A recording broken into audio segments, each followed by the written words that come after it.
Hai anak-anak, selamat pagi. Apa kabar hari ini? Luar biasa.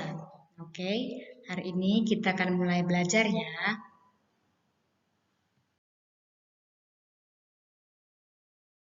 Belajar bahasa Indonesia, yaitu tentang kalimat perintah dan kalimat penolakan.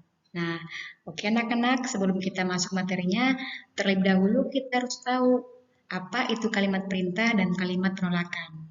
Kita bahas satu persatu ya. Nah, yang pertama, kita masuk pada kalimat perintah. Nah, di mana kalimat perintah itu digunakan untuk meminta orang lain melakukan sesuatu. Nah, oke anak-anak, nah kita lihat lagi nih, ciri-ciri kalimat perintah itu apa ya? Nah, bisa kita lihat ciri-cirinya ada 3, yaitu yang pertama, menggunakan akhiran lah. Ya, terus yang kedua, menggunakan akhiran kan. Terus yang terakhir, yang ketiga, akhir kalimat menggunakan tanda seru. Oke anak-anak? Nah, sekarang kita masuk pada contoh kalimat perintah. Kita lihat sama-sama ya. Nah, yang pertama, tadi kan Miss sudah bilang, sudah memberitahu bahwa ciri-ciri kalimat perintah ada 3. Yaitu yang pertama, menggunakan akhiran lah. Yang kedua, menggunakan akhiran kan. Dan yang ketiga, di akhir kalimat menggunakan tanda seru. Ya. Nah, sekarang kita lihat menggunakan akhiran lah. Contoh yang pertama, masuklah ke dalam kelas. Nah, lihat ya di sini Miss menggunakan tanda seru di akhir kalimatnya. Terus contoh yang kedua, isilah air ke dalam botol minummu. Nah, Miss juga buat tanda seru di akhir kalimatnya ya. Nah, sekarang kita masuk contoh menggunakan akhiran kan. Yang pertama, kerjakan latihan di bukumu. Nah, Miss buat juga ya tanda seru di akhir kalimatnya. Nah, contoh yang kedua, masukkan bukumu ke dalam tas. Nah, oke anak-anak, inilah merupakan contoh kalimat perintah dengan menggunakan akhiran lah dan akhiran kan. Oke? Sekarang kita masuk pada kalimat penolakan. Nah, oke anak-anak, sebelum kita masuk, kita harus mengetahui dulu kalimat penolakan itu seperti apa ya. Nah, bisa dilihat sama-sama, kalimat penolakan itu berkaitan dengan jawaban ajakan seseorang. Ketika seseorang mengajak kita, jawaban kita apa? Apakah kita menolaknya atau bagaimana? Nah, jikalau kita menolak, berarti kita menolak dengan menggunakan bahasa yang santun ataupun yang sopan ya. Nah, bisa dilihat di sini, kalimat penolakan ditandai dengan kata maaf dan tidak.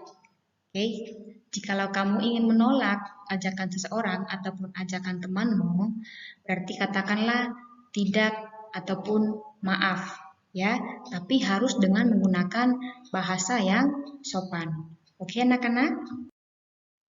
Nah, sekarang kita masuk pada contoh kalimat penolakan. Kita bisa lihat sama-sama ya. Di sini ada contoh yaitu tentang kerja bakti. Di sini ada percakapan antara Pak RT, Pak Rudi, dan Pak Tony. Kita baca sama-sama ya. Pak Rudi dan Pak Tony hari Minggu ini akan diadakan kerja bakti. Apakah Pak Rudi dan Pak Tony dapat hadir? Kata Pak RT.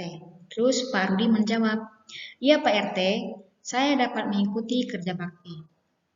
Pak Tony, maaf Pak RT dan Pak Rudi, saya tidak dapat ikut kerja bakti karena saya akan menengok kerabat yang sedang sakit di luar kota. Lalu Pak RT, tidak apa-apa Pak Tony, akan tetapi jika ada kerja bakti lagi, Pak Tony dapat hadir ya. Pak Tony, baik Pak RT. Nah, berarti antara percakapan Pak RT, Pak Rudi, Pak Tony, ada tidak ya yang menggunakan kalimat penolakan? Nah, berarti ingat ya, tadi Miss sudah menjelaskan bahwa kalimat penolakan itu, jikalau kita ingin menolak ajakan teman kita, berarti kita menggunakan kata maaf. Nah, berarti coba kita lihat di teks berikut, apakah ada yang menggunakan kata maaf?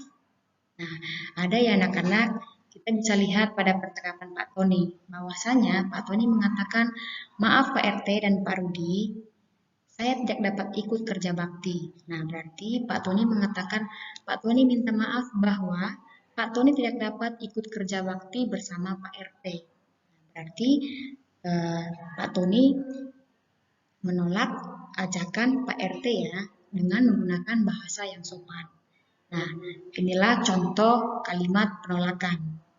Ya anak-anak, nanti kalau misalnya disuruh, kalau kamu disuruh membuat kalimat penolakan, berarti kamu juga harus bisa ya. Oke anak-anak, pembelajaran kita hari ini sudah selesai ya.